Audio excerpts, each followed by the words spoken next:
Welcome to BROADish. I'm Felicia Madison with our co-host, Hollie Harper. Hi, Hollie. Hello. And Jocelyn Chia. Hi, Joss. Hello. And special guest with us today is Dimitri WejaySingher. Did I say it right? You said it right, yes. Look at you, Felicia. Dhaya trained you well. Dhaya kept me going well. So Dimitri WejaySingher, WejaySingher, it's much easier than Dhaya's last name. It kind of is pronounced just like the way WejaySingher. True. By the way, I got called by a white girl. A white girl referred me as a brown girl today. And she said, I love brown girls. I love the energy y'all have. I'm like, well, first of all, I'm yellow. And two, not all brown people have the same energy.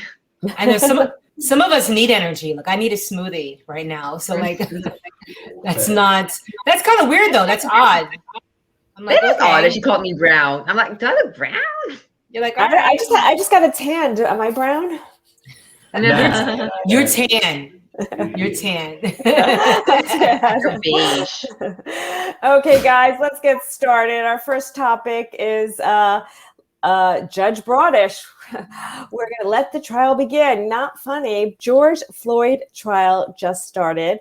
Derek Chauvin is on trial. And what do you guys think? How's it going so far? Well, the George Chauvin trial, really, shove it. Just shove it. I just feel like shove it. He's, I mean, to me, like, man, the defense, like, to try and defend this straight up murderer is like, they're jumping through hoops. Like if you saw like hoops, honey, like antebellum Southern Belle hoops, like I saw the other day they had this one jumping through bigger hoops than a black woman's earrings, right? Then a white woman wearing them, haha. They had yesterday or the day before they did this thing where they were like the onlookers and the people who were videotaping him were distracting the police from giving him first aid. I was like, you mean while he was kneeling on his neck? Like, the hoops are jumping. They were just bananas. It's crazy. Funny. It's funny, Hollie, because I read that also, and then I saw a picture of the scene from afar, and it's him, 4 police officers, and literally in the distance, like 5 people watching. I'm like, because I kind of was like following that argument a little bit. Like if there was a huge group of people around him and he was nervous and not paying attention and maybe not hearing, but there's like 5 people just standing there talking to them. Yeah, begging.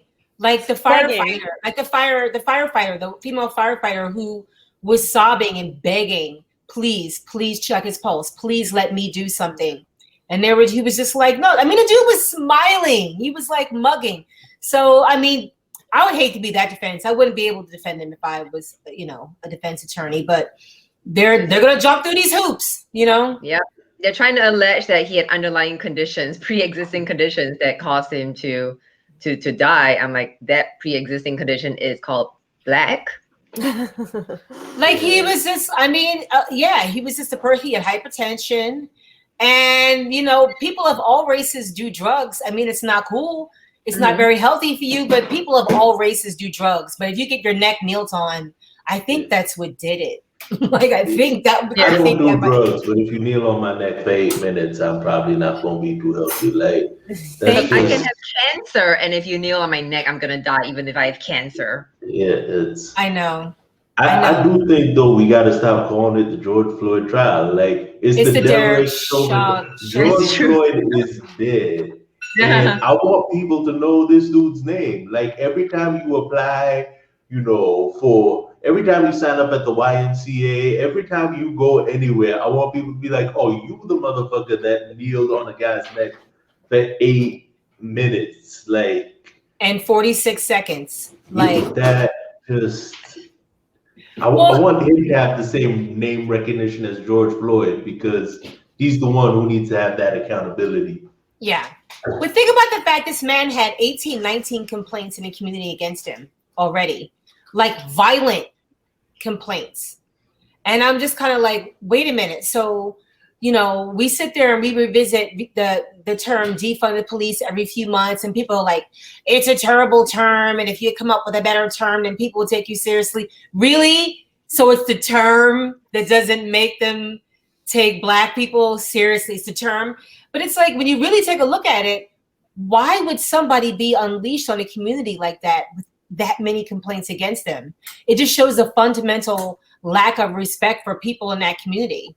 And I'm terrified of a world where this guy gets off, because there's you know how few things I agree with Mike Pence on. Like, Mike Pence at the vice president debate was like, there's no excuse for what happened to George Floyd. Like, if this guy gets off, every cop everywhere is like, we are bulletproof. I'm not saying all cops are bad, nothing like that, but every cop is going to be like, you can straight up kill somebody who poses no threat to you because you wanted to, and you will not go to jail. And that's a terrifying world to live in. Yeah, well, I mean, when you really take a look at it, like Derek Chauvin is, he's on trial, but we've seen cops do this time and time and time again, and there's no trial, like none whatsoever. So the fact that this is getting a trial, I mean, it's not a good thing. It's like, it's the right thing. But I mean, for this man to have this many complaints against him, it just reminds me of the Breonna Taylor case where, Officer Hankinson, who was the one who shot mostly into the house, he had sexual assault claims against him at the time when he shot in and killed pregnant Breonna Taylor. This man had sexual assault claims. They wouldn't charge him. The police wouldn't charge him, but he had claimed of sexual assault. So it's kind of like, when you really look at who is guarding our community, it just seems as if they don't really care about what people are saying about certain officers. And it does make all officers look bad. And we know that all police officers are not bad. I know this, you know what I mean? But when you get away with it like that, people lose trust. They just lose trust. I'm nervous that, he's going to get off. Really? I'm positive he's not getting off. I don't know. I'm hoping, but strange things happen, and there is a reasonable doubt, which they're already, putting in there in terms of the actual cause of death was not from suffocation. They're saying it was other things, but I just feel like if he gets off, it's gonna be like World War III here. Civil War, yeah. It's gonna be bad, but people thought that George Zimmerman would be held accountable. They thought that Darren Wilson would be held accountable. They thought that the cops in 1992, before the LA insurrection, they thought that with Rodney King, they thought they would be held responsible. But when are they? I mean, how often are police held responsible for these types of things? That's why I'm nervous. I'm really nervous that that's going to happen. But let's hope that justice prevails. And let's move on to our next horrible topic. Hey, so happy we have bad news USA. Oh God, there's a whole uproar about the Georgia voting law that was just passed, and I'm happy to report that people are revolting. Ken Chenault and Kenneth Frazier have joined together to get people to be accountable, and companies in Atlanta and Georgia to be accountable to fight this. And they are. Coca-Cola, I think, Delta actually just said they oppose this. And I love it, like Delta, we'll lose your luggage, but we want you to vote. Like, we lose your shit, but we think you have a voice. Like, but yeah, well, think about it. Remember last summer, like all these companies were like talking all that talk about I'll never forget finding out about like how my local gym felt about George Floyd. I was like, well, I'm glad that CVS tells me that they're on my side. Like all these companies and corporations were talking that talk. Now it's time for them to walk the walk. And if you really look at it, like for me, the whole Georgia voting law, for me, the thing that like took me over the edge was when they were like, you're not allowed to give the people standing in line water or food. Yeah, that's insane. I don't know about y'all, but that just really, really reminded me of the Black codes and slave codes and, Jim Crow 1.0, like Jim Crow, the prequel, you know what I mean? Like what we had 150 years ago to just 50 years ago. The Black codes, like you can't do this. It basically tracked and regulated the movements of Black people. very much so that, that's what we've spoken here before about peonage and what the U.S. government did. Like, you have to step aside, like at the turn of the century, you have to step aside for a white person on the street, or else you can be arrested and thrown in jail. All these different reasons to find Black people in jail, like through tracking their movements. And so I'm not saying they're trying to lock up voters, but like, to give somebody water in line, why do you care if somebody's drinking? Who gets like that? Just seems weird to me. I think it comes down to Republicans and Democrats get just as hungry and thirsty. Like, why would this be disenfranchising of Democrats and not both Dems and Republicans? Well, because they won't do that. They won't arrest people for blocking Republicans getting a Snapple. They're not going to do it. Also, you got to look at like what Republicans have done thus far to make this a thing, right? Because they've closed polls in a lot of people of color dominated neighborhoods. So who are the people waiting in line long enough that they might need water or a snack or something? Oh, I see. It's people of color. So, if you vote, in a white neighborhood, it's almost guaranteed to go a lot faster than if you're voting in a Black neighborhood, because there might be one polling place for like the surrounding 3 neighborhoods. And so it's stealthy racism, essentially, where like, oh no, everybody can't give out water, but who needs the water? It's the people whose polling sites you closed and who now all have to go to one polling site and have a much longer line. Exactly. Right. That closes at 5 o'clock. That closes at 5 p.m. Well, maybe that should be the law. Maybe they should start changing that as opposed to adding water or not adding water. Let's make it equally easy for everyone to vote. Because if you want to look at it, I think if I wanted to be, I'm so happy Dhaya's not here because I love playing devil's advocate. Yeah.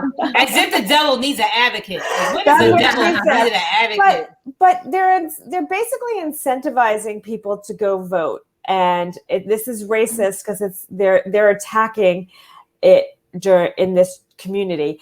But what if, say, Democrats decided to incentivize the young vote out and like give them an incentive to come to the polls? Would you think that was a good idea or a bad idea? Like, we're giving out free iPhones to all millennials that come and vote. Now that might actually be because the rationale for preventing people from getting water and food is considered bribery. I'm like, right. Who's changing their vote for Cheez-Its? But for an iPhone.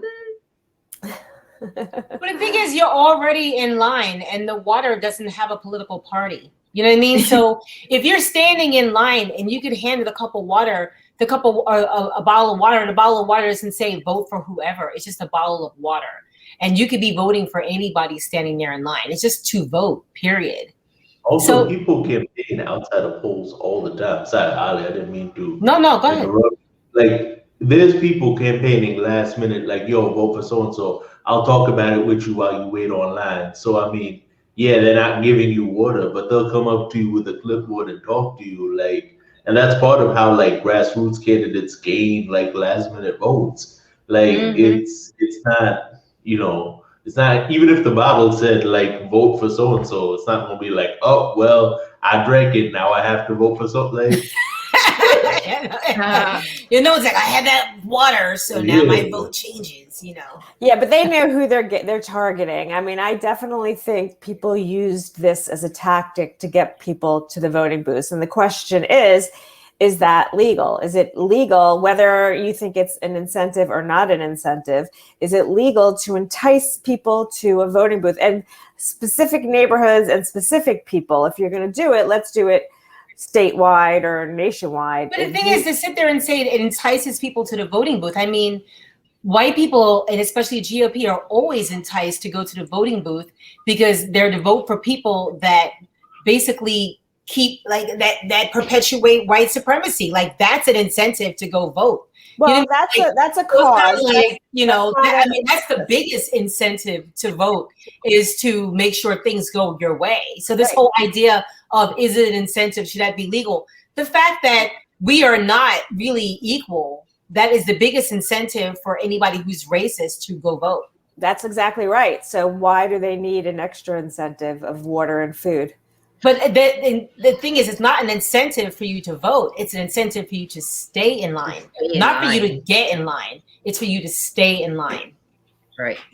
Isn't you had porta-potties then? Yeah, I mean, no one really likes a porta-potty because they're afraid what's going to jump up. I mean, like, it could just be a fear of mine. Like that is, you can tell a dude invented that. It's like, oh yeah, now we'll just leave a toilet in the middle of nowhere. I mean, ladies, you gonna have to let Jesus take the wheel, but like men will be fine. Like I use a porta potty to pop. I just try not to touch the walls. Ladies, like, you know when you go to porta potty, you gotta like kick it first. You gotta like kick it aside. We know the rules, right? You gotta kick it, see what scatters around.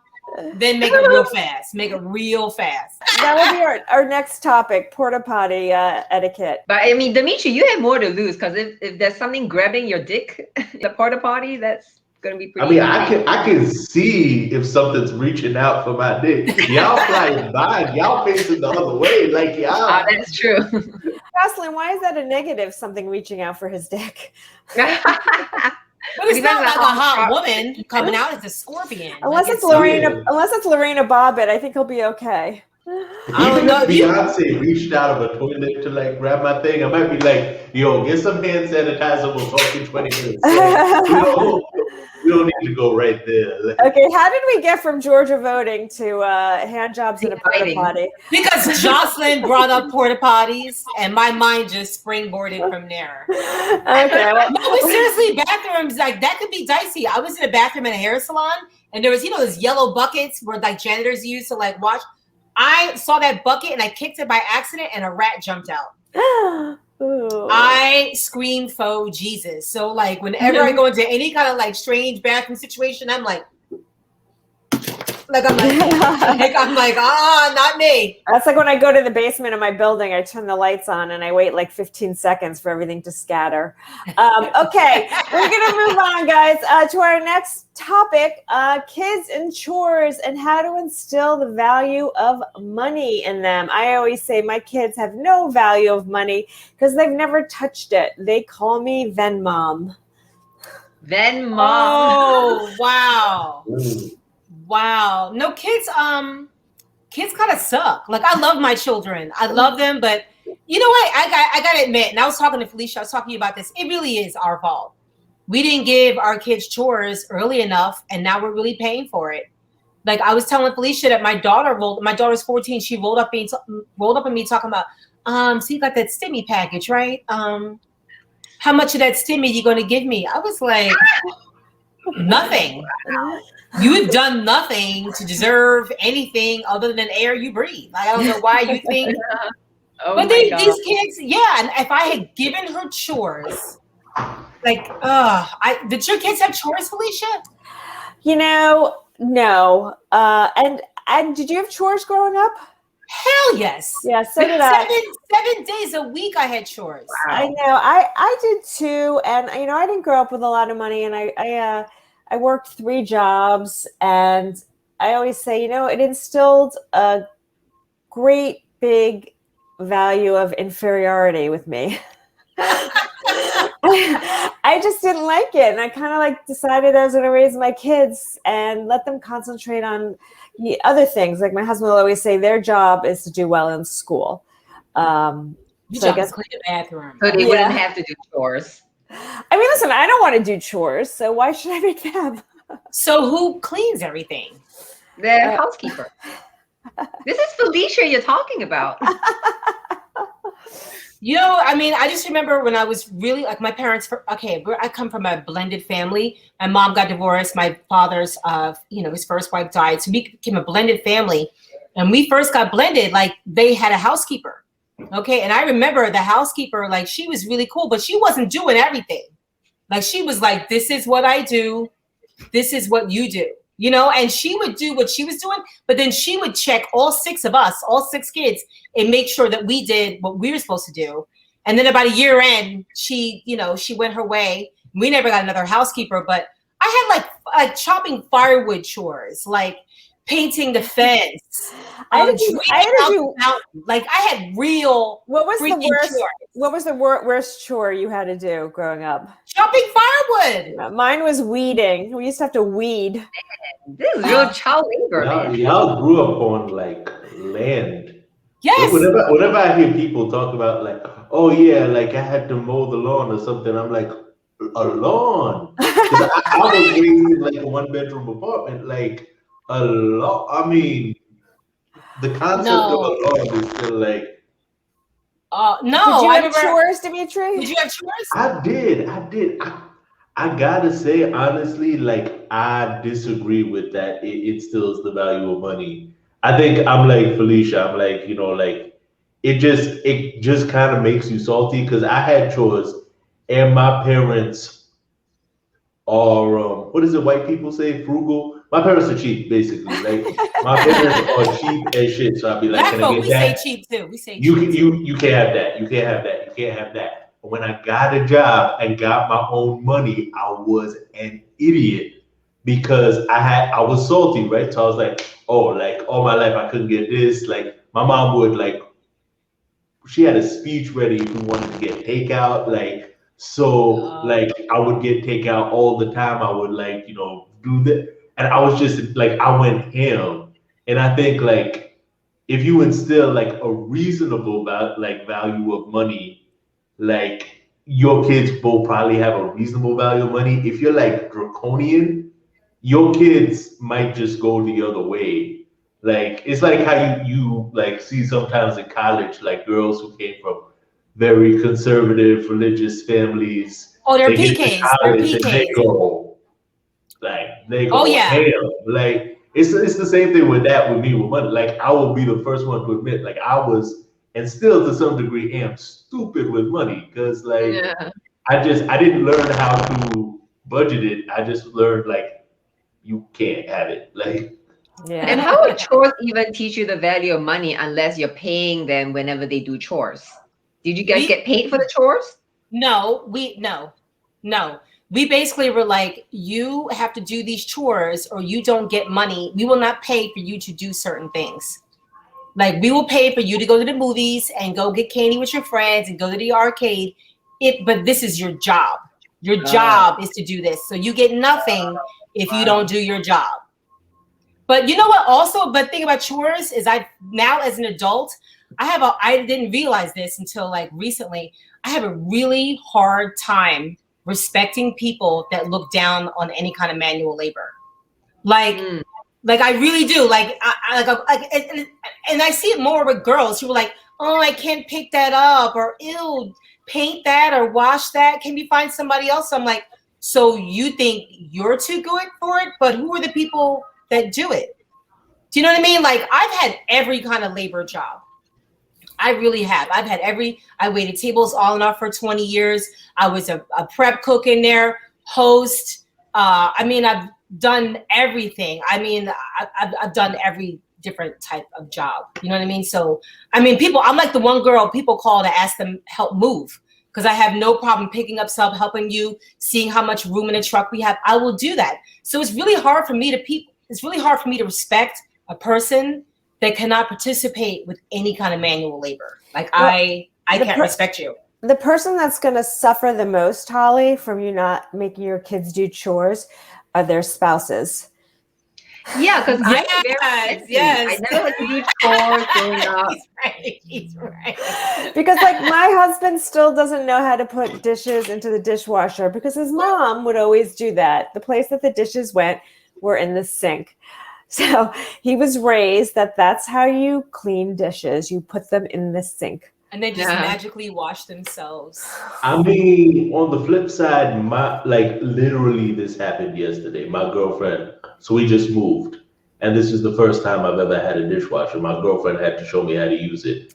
I have never had a dishwasher. I wash dishes by hand.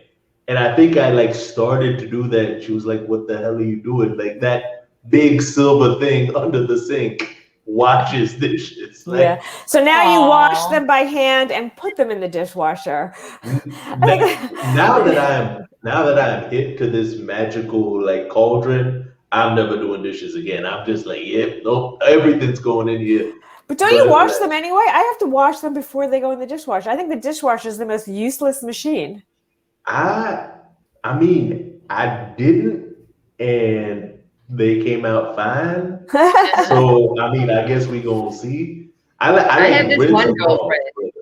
My girlfriend is very rich in India. She had 21 servants, and she moved to America to marry this guy. And one day he saw her washing the dishes instead of using the dishwasher, and he goes, "Didn't you have a dishwasher in India?" And she goes, "Yeah, his name was Rajiv." It's driving me crazy. I'm starting to really realize the error of our ways. Like my husband and I were just talking about last night. Like she has chores now, but she just got them at 13. Which she should have gotten them at 4. Like there's charts online of like what a 2-year-old can do, what a 3-year-old can do, what a 4-year-old can do. And I printed them out and posted them, and they've like mysteriously disappeared around the apartment.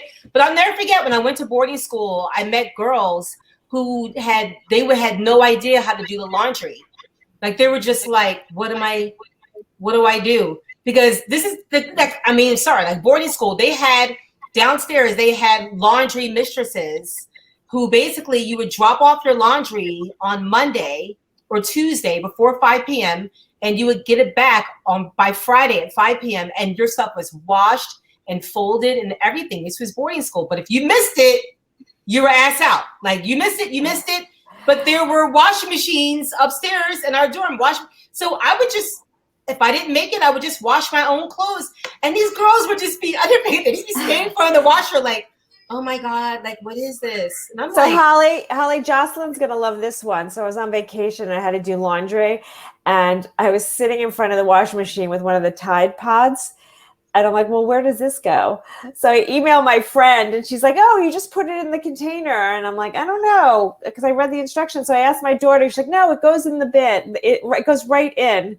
I mean, I did my laundry. I'm glad you didn't try to eat it. I'm glad I know, but I did my laundry when I was younger, when it was like, it went into the machine. I never did it with a Tide Pod. So to me, Tide Pods only exist for kids on TikTok and their challenges. Like that's, but people were eating those Tide Pods. I still couldn't believe, but it is shaped like candy. Well, like if it helps me lose weight, I'll eat them. Okay.